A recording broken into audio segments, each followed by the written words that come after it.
Good morning बच्चों। ये आप लोगों की वर्कशीट 55 है, चैप्टर 8 क्वाड्रिलेटरल से।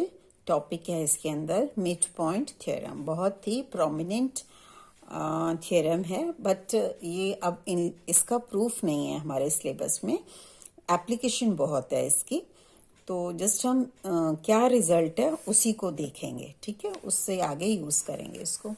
और 13 नवंबर की है आपकी, ये फ्राइडे की वर्कशीट है। मिड पॉइंट थ्योरम देख लेते हैं पहले। मिड पॉइंट थ्योरम क्या कहती है? The line segment joining the mid points of two sides of a triangle is parallel to the third side. अगर एक ट्राइंगल ने the line segment joining the mid points of two sides, इन दोनों sides का mid point ले लेते हैं। Suppose ये डी यहाँ पर और इसका ई। अब अगर हम इसको ज्वाइन कर देते हैं तो this line segment is parallel to the third side as well as half of it, और इस थर्ड साइड की हाफ भी होगी, 1/2 भी होगी, ठीक है।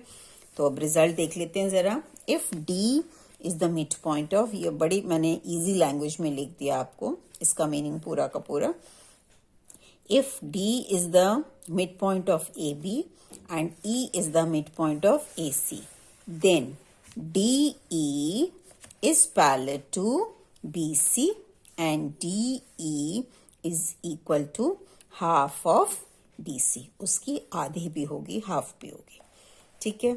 अब converse of mid point theorem भी ट्रू है, और वो क्या कहता है? फिगर यही सेम चलेगी इसके लिए, तो मैंने दोबारा रिपीट नहीं की है, इसी में समझा रही हूं आपको। क्या कहता है कि if in a triangle ABC D is the midpoint of AB and DE is parallel to BC, DE is parallel to BC, then E has to be the midpoint of AC. तो E को AC का midpoint होना पड़ेगा, ये इसका converse कहता है, ठीक है। चलो अब क्वेश्चन देखते हैं। In triangle ABC DEF are respectively the mid points of side AB BC and CA। ये एक ट्राइंगल है ABC, DEF are the mid points of these sides. फिर क्या कह रहा है वो हमें? Then show that triangle ABC is divided into 4 congruent triangles by joining DEF। तो ये जो ट्राइंगल्स हमें बन रहे हैं 1 2 3 4, ये जो 4 ट्राइंगल्स बनी, ये आपस में क्या है? कॉन्ग्रुएंट ट्राइंगल्स हैं। ये हमें शो करना है, ठीक है। चलो अब यूज करते हैं यही वाली जो हमने 2 थ्योरम्स की हैं अभी, मिड पॉइंट थ्योरम और उसका कन्वर्स। देखिए इसके अंदर D is the mid point of AB and F is the midpoint of AC। तो लाइन सेगमेंट ज्वाइनिंग क्या बन रही है? DF बन रही है। तो DF is parallel to BC, ठीक है, by midpoint theorem, and DF is half of BC, ठीक है। अब क्या कह रहे हैं कि फिर से सिमिलरली देयरफॉर अब यहां से क्या हो रहा है? DF, अब एक बार इसी को रीराइट करते हैं जरा। हाफ ऑफ BC की जगह पर मैं क्या लिख सकती हूँ? BE लिख सकती हूँ। तो हाफ ऑफ BC की जगह पर BE लिख दिया, since E is the mid point of BC, क्योंकि E भी मिड पॉइंट है, तो इसका हाफ हमारे BE के बराबर है, तो BE रिप्लेस कर दिया। अब DF is parallel to BC, तो DF इसके कुछ पार्ट के भी क्या होगी? पैरेलल होगी। तो DF is parallel to BE, since BE is a part of BC, क्योंकि उसका एक छोटा टुकड़ा है, छोटा पार्ट है, तो वो भी पैरेलल होगी। लास्ट वीडियो में भी मैंने दिखाया था, एक बार देख लीजिए। अगर ये स्केल है हमारे पास, स्केल में ये और ये एज हमारा क्या है? पैरेलल लाइंस चल रही हैं, तो इसका कुछ टुकड़ा भी अगर हम देख लें, ये और इसका कुछ टुकड़ा, तो ये भी आपस में क्या होंगे? पैरेलल्स होंगे। तो वही हमने इसका किया है यहाँ पर, ठीक है। तो अब क्या हो गया यहाँ से, अब इन दोनों को कंबाइन करके शो किया हुआ है।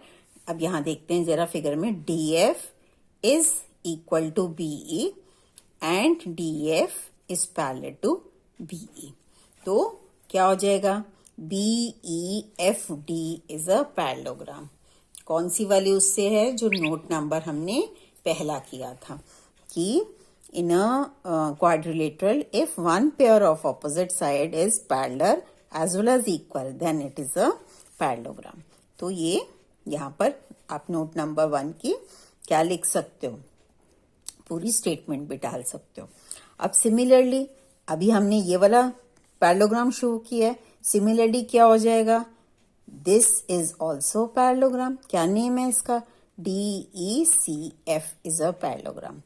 और क्या बनता है, ADEF, this is also a parallelogram. अब जब पैरेललोग्राम हो गए तो पैरेललोग्राम का जो डायगोनल होता है वो क्या करता है, इसे दो कॉन्ग्रुएंट ट्राइंगल्स में डिवाइड करता है। तो पहले इस वाले इस वाले पैरेललोग्राम की बात कर लेते हैं। तो इसमें कौन कौन से दो ट्राइंगल्स बन रहे हैं, एक ये और एक ये बना। इसका नाम क्या है, DBE, ठीक है। और इसका नाम क्या है इधर वाले का, DEF, ठीक है। फिर से अब देख लेते हैं इसके अंदर, इसमें भी क्या हो जाएगा, ये वाला ट्राइंगल और ये ट्राइंगल कॉन्ग्रुएंट हो जाएंगे, वो लिख दिया हमने।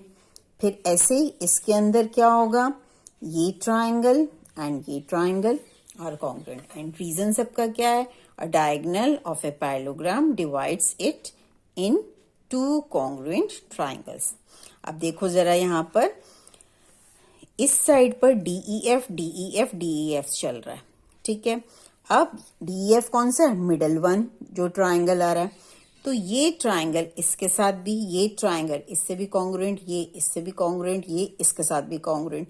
इसका मतलब क्या हो गया, ये चारों के चारों क्या हो गए, कॉन्ग्रुएंट हो गए।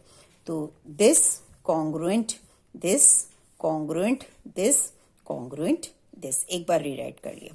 Hence all the 4 triangles are congruent, यही हमें शो करना था, ठीक है। चलो देखो, अब ये है triangle ABC is right angled at C। तो ये राइट एंगल्ड एट C कर लिया। फिर क्या कह रहा है, through the mid point, a line through the mid point of hypotenuse. ये हाइपोटेन्यूज है इसका, M इसका मिड पॉइंट है। यहां से एक लाइन क्या की जा रही है, पैरेलल टू BC, BC के पैरेलल लाइन खींची गई। तो ये इसके पैरेलल, ये गिवन है हमें, ठीक है। और ये किस पॉइंट पे कट कर रहा है, D पॉइंट पे कट करता है। Then we have to show D is the mid point of AC। Second क्या कह रहा है, MD, this is perpendicular to AC। And third one क्या कह रहा है, CM equal to MA equal to half of this AB। तो एक एक करके प्रूव करना शुरू करते हैं जरा, ठीक है। नाउ इन ट्राइंगल ABC, इस वाले ट्राइंगल में क्या है, MD is parallel to BC, ठीक है। तो MD is parallel to BC and M is the mid point of AB, ये भी हमें गिवन है, M is the mid point of AB। तो converse of mid point theorem क्या हो जाएगा, D is the mid point of AC। तो वही आगे लिखा है क्या, therefore by converse of midpoint theorem D is the midpoint of AC। First part prove हो गया हमारा। अब सेकेंड पे आते हैं कि परपेंडिकुलर शो करना है हमें। Now MD is parallel to BC, given है ये हमारे पास। एंड एंगल C, ये देखो ये इसके पैरेलल है। इसका क्या मतलब हुआ, this angle and this angle is equal. क्या रीजन है इसका, कॉरेस्पॉन्डिंग एंगल। एक बार जरा यहाँ पर देख लेते हैं, कहीं कॉरेस्पॉन्डिंग आप भूल ना गए हो। ये आपके पास दो पैरेलल लाइंस हैं, ठीक है। तो कॉरेस्पॉन्डिंग एंगल्स कैसे होते हैं, this and this, this and this. अगर यहाँ देख रहे हैं तो ये वाला और ये वाला, ये वाला और ये, ठीक है। तो ये कॉरेस्पॉन्डिंग एंगल्स हो गए हमारे। तो कॉरेस्पॉन्डिंग एंगल्स हमारे क्या होते हैं, इक्वल होते हैं। तो ये 90 डिग्री, तो ये भी 90 हो जाएगा। एक बार उसको अच्छे से लिख देते हैं जरा। Now MD is parallel to BC, therefore angle C is equal to angle 2 corresponding angle, but angle C equal to 90, ये तो given है हमें, right angle बताया हुआ है उसने, therefore angle 2 equal to 90 degree. अब angle 2 भी 90 डिग्री हो गया, तो इससे क्या बन जाएगा, इसका क्या मतलब है, this is 90 डिग्री, तो this is perpendicular to this, तो यही हमें निकालना था। therefore MD is perpendicular to AC। अब हमें शो करना है दो साइड्स को इक्वल। तो पहले जरा दो ट्राइंगल्स देख लेते हैं, ये वाला ट्राइंगल और ये वाला ट्राइंगल। इसमें ट्राइंगल में क्या क्या चल रहा है भाई, एंगल 1 इक्वल टू एंगल 2, क्यों, ये 90 डिग्री है और ये पूरा का पूरा लीनियर पेयर बन रहा है एंगल 1 + 2, तो 180 माइनस 90, ये भी 90 हो जाएगा, ठीक है। तो ये 90, ये 90, और क्या है भाई, this CD equal to DA, अभी हमने सेकेंड पार्ट में प्रूव किया है कि मिड पॉइंट है। और क्या चीज है, ये कॉमन है हमारी, तो SA से कॉन्ग्रुएंट हो गए। कॉन्ग्रुएंट होते सार हमारा क्या चले जाएगा, CPCT में हो जाएगा। तो एक बार देख लेते हैं जरा इसको, CMD एंड AMD। CMD कहाँ है भाई, CMD ये रहा, AMD ये रहा। Angle 1 equal to angle 2 equal to 90 degree. Reason क्या है, angle 1 + 2 equal to 180 degree, linear pair, but angle 2 equal to, अभी हमने प्रूव किया है 90 डिग्री, तो 90 को इधर ले गए, तो एंगल 1 इक्वल टू 90 डिग्री, तो दोनों के दोनों मेरे 90 डिग्री आ गए। And MD equal to MD common है, ठीक है। तो क्या हो जाएगा, CD, यहाँ MD equal to MD common हो गया यहाँ से, ठीक है। हाँ जी, यहाँ से आपके पास CD इक्वल टू DA है आपके पास, तो ये आ गया यहाँ पर CD equal to DA, D is the mid point of AC, और अभी हमने यहाँ पर प्रूव भी किया है भाई, ठीक है। अब यहाँ से दोनों के दोनों ट्राइंगल क्या हो गए, कॉन्ग्रुएंट हो गए बाय SAS, और SAS होते सार CM is equal to AM, CPCT में चले गया, CM equal to AM CPCT में, and AM is equal to half of AB, ठीक है ना, क्योंकि M is the mid point, ये तो गिवन ही है, तो थर्ड पार्ट भी हमारा हिंस प्रूव्ड। चलो अब आओ देखो इसको, ABCD is a rectangle and PQRS are the midpoints of AB. ABCD is a rectangle and PQRS are the midpoints of the sides. Then we have to show that PQRS is a rhombus. तो इसके लिए हमने join एक कोई भी diagonal कर लिया, suppose AC को ज्वाइन किया, ठीक है। Now in triangle ADC, S is the midpoint of DA and R is the midpoint of DC. Therefore, by the midpoint theorem क्या हो जाएगा भाई, midpoint theorem से SR is parallel to AC and SR is equal to half of AC by midpoint theorem. Similarly, क्या कर सकते हैं, यहाँ पर देखो, सिमिलरली नीचे वाले में इधर क्या हो जाएगा, P is the midpoint of AB, Q is the midpoint of BC, therefore PQ, यहाँ देख लो, P is the midpoint of AB, Q is the midpoint of BC, therefore by again midpoint theorem,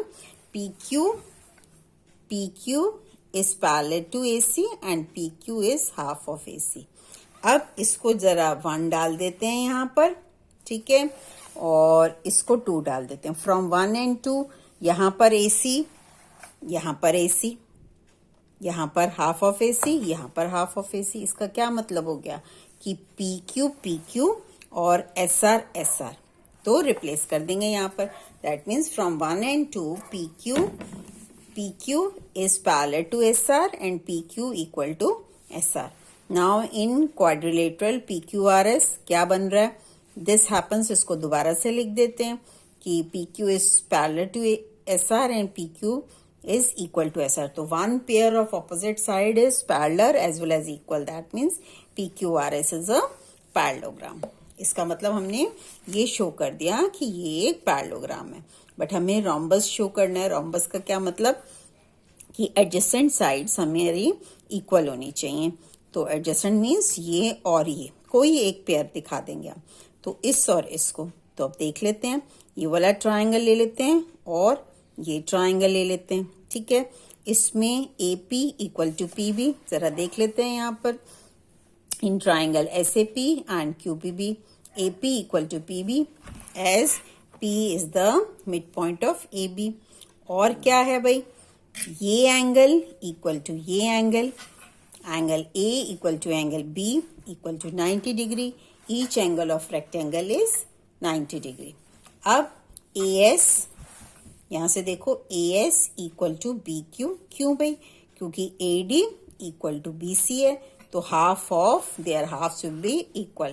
AD equal to BC, that means opposite side of a rectangle। तो दोनों side पर half half लगा लिया। अब half of AD को AS से replace कर दिया, हाफ ऑफ AD को AS से रिप्लेस कर दिया एंड हाफ ऑफ BC को PBQ से रिप्लेस कर दिया। ठीक है, तो दोनों के दोनों ट्राइंगल ये क्या हो गए भाई, SAS से कॉन्ग्रुएंस हो गए। एक बार देख लेते हैं, SAS कॉन्ग्रुएंट हो गए दोनों के दोनों। कॉन्ग्रुएंट होते सार CPCT में चले जाएगा, तो SP equal to QP, SP equal to QP। और यही हमें चाहिए था कि एडजेसेंट साइड्स इक्वल हो गई। अब इन parallelogram adjacent sides are equal, therefore PQRS is a rhombus। ठीक है, ओके बेटा, बाय।